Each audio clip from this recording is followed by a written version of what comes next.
Yes, students, good evening. Now I'm going to explain some more verbs from 472 to 487. So see the first one, collect.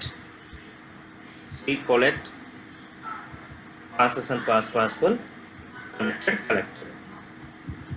Okay. దీనికి meaning ఏంటి? C సేకరించు, ప్రోగు చేయు అన్నట్టు. Okay, example చూడండి. I collect coins. నేను coins సేకరిస్తాను. ఈ collected the information. అతని ఇన్ఫర్మేషన్ని సేకరించాడు. అలాగే who has collected the papers. ఎవరు పేపర్స్ సేకరించి ఉన్నారు. ఓకే, గ్యాదర్ అన్నా సరే ఇంచుమించుగా మీనింగ్ అదే. గ్యాదర్కి గుమ్మిగూడు అని కూడా మీనింగ్ ఉంది. గ్యాదర్ అంటే సేకరించని మీనింగే కాకుండా గుమ్మిగూడు అని కూడా మీనింగ్ ఉంది. గ్యాదర్కి ఓకే, అసెంబ్లీకి రెండింటికి కూడా గుమ్మిగూడు అని మీనింగ్ ఉంది. గ్యాదర్కి ఇంకా ఎక్స్ట్రా మీనింగ్, కలెక్ట్కి ఏ మీనింగ్ ఉందో సేకరించని మీనింగ్తో కూడా వాడతాం. సి gather, gathered, gathered. Past possible, gathered and gathered. See, I'll gather the information. నేను సమాచారాన్ని సేకరిస్తాను. The students gathered at the grounds. Ground. Students గ్రౌండ్లో గుమిగూడారు. నెక్స్ట్ చూడండి, we have not gathered at the temple. మేము గుడి వద్ద గుమిగూడి ఉండలేదు. నెక్స్ట్ అసెంబుల్ అన్న same meaning, assembled, assembled past possible. దీనికి గుమిగూడు, ఒక చోటకి చేరు అని కాకుండా విడివిడి వస్తువులు తీసుకొచ్చి ఒక వస్తువుగా తయారు చేయడానికి కూడా అసెంబుల్ అంటాం. విడివిడి వస్తువులు తీసుకొచ్చి ఒక వస్తువుగా తయారు చేయడం అంటే ఏంటి? ఫర్ ఎగ్జాంపుల్, మనం కంప్యూటర్ కొనుక్కుందాం అనుకోండి. కంపెనీది కొనుక్కుంటూ కన్నా కొంతమంది ఏం చేస్తారంటే విడివిడిగా హార్డ్ డిస్క్ సపరేట్గా, ర్యామ్ సపరేట్గా, మానిటర్ ఒక కంపెనీది, సిపిఓ కంపెనీది ఇలా తెచ్చుకొని విడివిడిగా తీసుకుని ఒక కంప్యూటర్గా కూడుస్తారు. ఆ కూర్చడాన్ని మనం అసెంబుల్ అని అంటాం. అంటే ఒక చోటకి చేరడమే కాకుండా మనం గుమ్మిగూడుట అని మీనింగ్తోనే కాకుండా ఈ విధంగా ఒక చోట కూర్చడాన్ని తయారు చేయడాన్ని మనం అసెంబుల్ అంటాం. ఇక్కడ చూడండి, the police assemble at the police station. పోలీసులు అంటే ఎక్కడ చేరాడట? పోలీస్ స్టేషన్ దగ్గర చేరతారట. నెక్స్ట్ చూడండి, persons. The students assembled in the school hall. School హాల్లో స్టూడెంట్స్ అందరూ కూడా గుమిగూడారు. అలాగే they have assembled model ship bit by bit. అంటే ప్రతి ఒక మోడల్ షిప్ని ఏ విధంగా తయారు చేయాలన్నది ఒక బిట్ బై బిట్ కూడుస్తూ ఒకదాన్ని ఒకటి జత చేస్తూ ఒక మోడల్ షిప్ని తయారు చేస్తారు. ఆ విధంగా చేయడాన్ని మనం అసెంబుల్ అంటాం. Next cook. కుక్కుడు, దీనికి వండు, వంట చెయ్యు అని మీనింగ్. వండు, వంట చెయ్యు. My mom cooks biryani deliciously. అమ్మగారు బిర్యానీ రుచికరంగా వండుతారు. She cooked tamarind rice yesterday. ఆమె నిన్న పులిహార వండింది. టామరైండ్ రైస్ అంటే పులిహార. అలాగే we have cooked pastries for the festival. పండగకి మేము పిండి వంటలు వండి ఉన్నాము అన్నది అనమాట. Next wet. Wetted past and past possible. అంటే దీనికి తడపడాన్ని వెట్ అంటామండి. మనం తడిపితే వెట్టండి, తడిచిపోతే ఇక్కడ నెక్స్ట్ వర్బ్ చూడండి, గెట్ వెట్. దాని తర్వాత ఇంకోటి ఉంది, బికమ్ వెట్ అని. చూడండి, become wet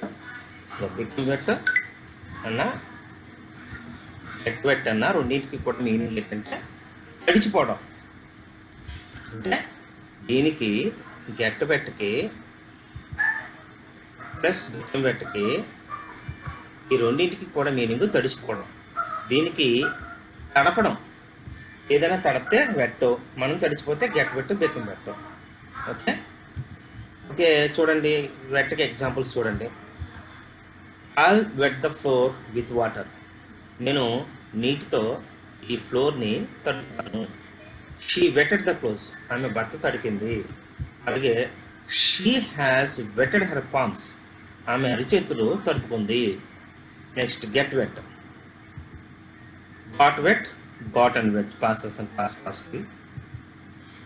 C don't get wet in the rain, వర్షంలో తడవకండి. Who got wet in the rain, ఎవరు వర్షంలో తడిచి ఉన్నారు.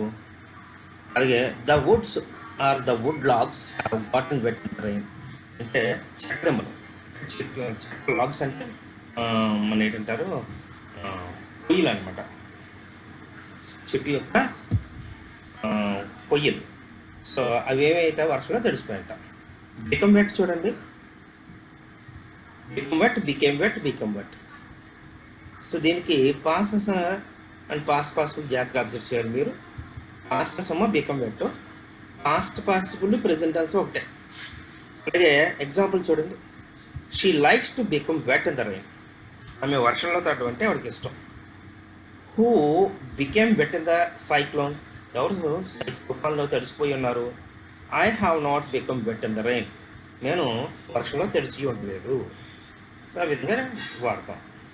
నెక్స్ట్ ఈ గెట్ వెట్కి, బికమ్ వెట్కి, వెట్కి ఆపోజిట్ వర్డ్ డ్రై. దీనికి ఎండబెట్టు, ఆరబెట్టు, ఎండిపోవు అని. ఎగ్జాంపుల్, దీని పాస్బుల్ ఏంటి, dried, dried. She dries her hair in the sun, ఆమె తన జుట్టుని సూర్యరశ్మిలో ఎండబెట్టుకుంటున్నారు. అలాగే the river dried many years ago, అనేది చాలా సంవత్సరాల క్రితం ఎండిపోయింది. అలాగే we have dried our clothes and wan them, ఏం చేసామంట, బట్టలో ఎండబెట్టుకుని ధరించాము అని అర్థం అన్నమాట. Next celebrate. సెలబ్రేట్ అంటే జరుపుకొను, జరుపు, పండగలు, అలాగే పుట్టినరోజులు, మ్యారేజ్ డేస్, సెలబ్రేషన్స్ అలాంటివి జరుపుకోవడానికి సెలబ్రేట్ అని అంటాం. ఓకే, జరుపు, జరుపుకోను. ఏంటి జరుపుకోవడం, వస్తువులు జరుపుకోవడానికి వాడతాం. చూడండి ఇక్కడ ఇచ్చాను మీకు, జరుపు, జరుపుకొను, ఉత్సవం చెయ్యు, పండగ, పుట్టినరోజు మొదలగునవి అనమాట. అలాంటివి చేసుకోవడానికి మనం సెలబ్రేట్ అని అంటాం. చూడండి, when will you celebrate your birthday, నువ్వు నీ పుట్టినరోజు ఇప్పుడు జరుపుకుంటావు. She celebrated her marriage day function grandly, ఆమె మ్యారేజ్ డే ఫంక్షను చాలా ఘనంగా జరుపుకుంది.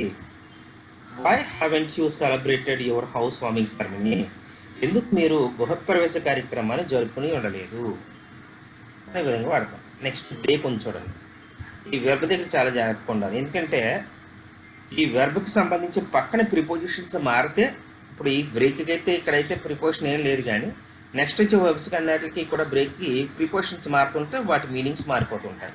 ముందు బ్రేక్ మీనింగ్ చూసేద్దాం, ఆ తర్వాత వాటికి చూద్దాం. బ్రేక్, బ్రోక్, బ్రోకెన్ అంటే పగలగొట్టు అని అర్థం అన్నమాట అండి. సి పగలగొట్టు, పగిలిపోవు, అధిగమించు. పగలగొట్టు, పగిలిపోవు, అధిగమించాడు. చూడండి, సచిన్ గవాస్కర్ రికార్డ్ని పగలగొట్టాడు, అధిగమించాడు అని అంటుంటాం. సచిన్ బ్రేక్స్ అంటే సచిన్ బ్రోక్ గవాస్కర్స్ రికార్డ్ అనే విధంగా ఒకళ్ళ రికార్డ్ని ఒకళ్ళు అధిగమిస్తే మనం బ్రేక్ వాడతాం అనమాట. అలాగే అధిగమించడానికి వాడుకోవచ్చు, పగలగొట్టడానికి మీనింగ్ వచ్చినప్పుడు వాడచ్చు, పగిలిపోవటానికి మీనింగ్ వచ్చినప్పుడు కూడా వాడచ్చు. ఇక్కడ ఎగ్జాంపుల్ ఇచ్చాను చూడండి, she breaks the coconut, she bought. She breaks the coconut, she brought.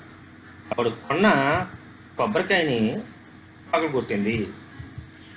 చూడండి ఇక్కడ ఇచ్చాను, కొన్న కొబ్బరికాయని పగలగొట్టింది, brought. Okay, next who broke the cricket bat, ఎవరు క్రికెట్ బ్యాట్ని పగలగొట్టారు, ఎగగొట్టారు అని అర్థం అన్నమాట. ఇక్కడ చూడండి, he has broken his leg in the accident. యాక్సిడెంట్లో అతను తన కాలు పోగొట్టుకున్నాడు, తెరగొట్టుకున్నాడు అని అర్థం అన్నమాట. ఆ విధంగా వాడతాం. నెక్స్ట్ ఇక్కడ చూడండి, అది బ్రేక్ మీనింగ్. ఇకపోతే చూడండి నెక్స్ట్, ఒక్కసారి మీరు జాగ్రత్తగా అబ్జర్వ్ చేస్తే మీకు తెలుస్తుంది. చూడండి, ఇక్కడి నుంచి అంటే 482 నుంచి మళ్ళా 487 వరకు అన్నీ కూడా బ్రేకే వెర్బ్, కానీ ప్రిపోజిషన్స్ మారి. అబ్జర్వ్ చేశారా? ఓకే, ఇప్పుడు చూద్దాం. Break up. బ్రేకప్ అంటే మీనింగ్ ఏంటి? పగిలిపోవు. పగిలిపోవడం ప్లస్ ఇద్దరు విడిపోవడం మీనింగ్ వాడతాం. సో విడిపోవట, అక్కడ విడిపోవటం అని రాయలేదు, మీరు రాసుకోండి విడిపోవటం అని. పగిలిపోవడమే కాకుండా విడిపోవడానికి కూడా మనం బ్రేకప్ అని అంటాం. సో ద మిర్రర్ ఎగ్జాంపుల్ చూడండి. The mirror will break up if you drop it. నువ్వు కనుక దాన్ని జార విడిస్తే ఆ అర్థం పగిలిపోతుంది. The frame I hung on the wall broke up. నేను ఏ ఫ్రేమ్ అయితే గోడ మీద వేలాడదీసానో అది పగిలిపోయింది. Both friends broke up each other. Friends ఎప్పుడు ఏమైపోయారంట, విడిపోయారంట. అలా విడిపోవడానికి కూడా వాడతాం. నెక్స్ట్ బ్రేక్ ఆఫ్ ఉంది. బ్రేక్ ఆఫ్ దీనికి మీనింగ్ ఏంటంటే break off, broke off, broken of. దీనికి మీనింగు చల్లా చెదరగు, చెదిరిపోవు, ఆకస్మికంగా ఆగిపోవు, ప్లస్ ఏంటంటే ఆకస్మికంగా ఆపు, ఆగిపోవు అని అర్థం. ఓకే, ఇక్కడ చూడండి ఎగ్జాంపుల్స్ ఇచ్చాను. The queue breaks off if you blow the whistle. Queue అంటే ఏంటి, జనాలేమో ఒక సమస్య క్యూలో నిల్చున్నారు అనుకోండి. ఎవరైనా వచ్చి విజిలేస్తే ఆ క్యూలో ఉన్న జనాలందరూ కూడా ఇష్టం వచ్చినట్టు చెల్లాచెదరు అయిపోవటాన్ని బ్రేక్ ఆఫ్ అని అంటాం. ఆ విధంగా చెదిరిపోతుంది అనమాట. నువ్వు కనుక విజిలేస్తే ఆ క్యూలో ఉన్న జనసమూహం అంతా చెల్లాచెదరైపోతారు అని అర్థం అనమాట.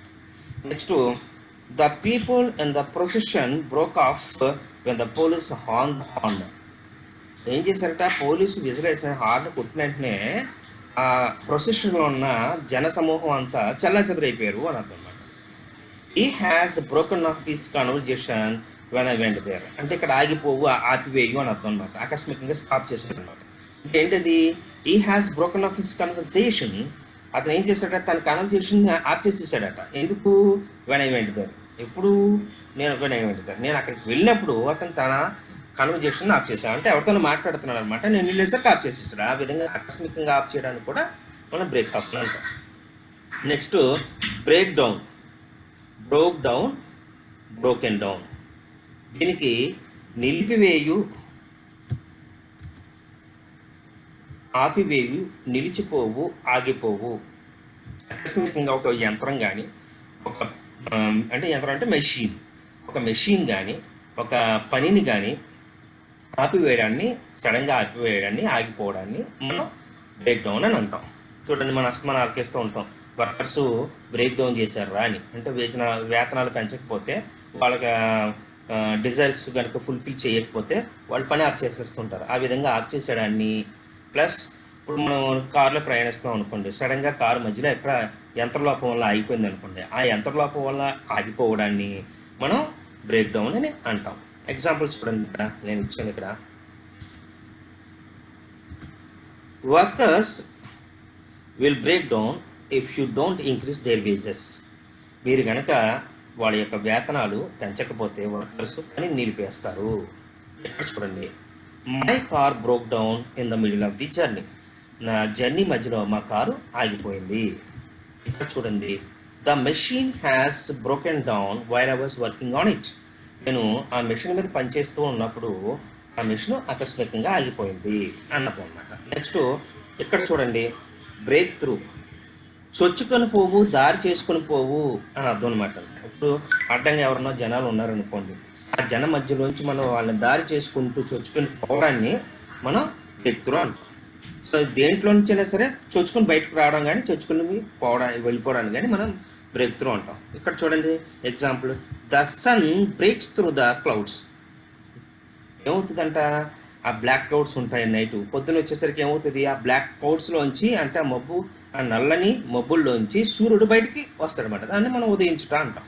So the sun breaks through the clouds, చొచ్చుకుని బయటకు వచ్చాడనమాట. Protesters broke through the barriers. అంటే ప్రొటెస్టర్స్ ఏం చేశారంట అంటే సమ్మె చేసేవాళ్ళు అనమాట. ఆ protesters broke through the barriers. ఆ బ్యారియర్స్ అంటే అడ్డంగా కట్టిన బ్యారియర్స్ ఉంటాయి కదా, కర్రల లోపలికి రాకుండా, వాటిని చొచ్చుకుని ప్రొటెస్టర్స్ అంతా లోపలికి వచ్చేసారంట. నెక్స్ట్ ఇక్కడ చూడండి, the thief has broken through the mob. ఏం చేశాడు ఆ థీఫ్, ఆ జనసమూహం మధ్యలో నుంచి చొచ్చుకుంటూ వెళ్ళిపోయాడంట. దొంగ. సో ఈ విధంగా వాడతాం. Next breakout, broke out, broken out. ఇది ఒక మీనింగ్ వ్యాపించు అని అర్థం అండి. ఇంకో మీనింగ్ బయటకు వచ్చు. ఆకస్మికంగా అప్పటి వరకు లేని జబ్బులు ఏమైనా బయటకు వస్తాయి అనుకోండి, బ్రేక్అవుట్ అని అంటాం అనమాట. సో బ్రేక్అవుట్ అంటే వ్యాపించు, అంటే స్కాటర్, స్ప్రెడ్ అని నేర్చుకున్నారు. ఆ విధంగా వ్యాపించడానికి కూడా మనం బ్రేక్అవుట్ అని అంటాం. ఎగ్జాంపుల్ చూడండి, బ్రేక్ అవుట్.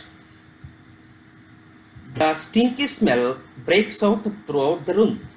ఆ చెడ్డ వాసన మొత్తం గదంతా వ్యాపిస్తుంది అని అర్థం అనమాట. Next, the news broke out all over the station. ఆ వార్త ఊరంతా వ్యాపించింది. Next, the disease has broken out suddenly. And disease ఏమైందంటే అకస్మాత్తుగా బయటకు వచ్చిందంట. Next, break into.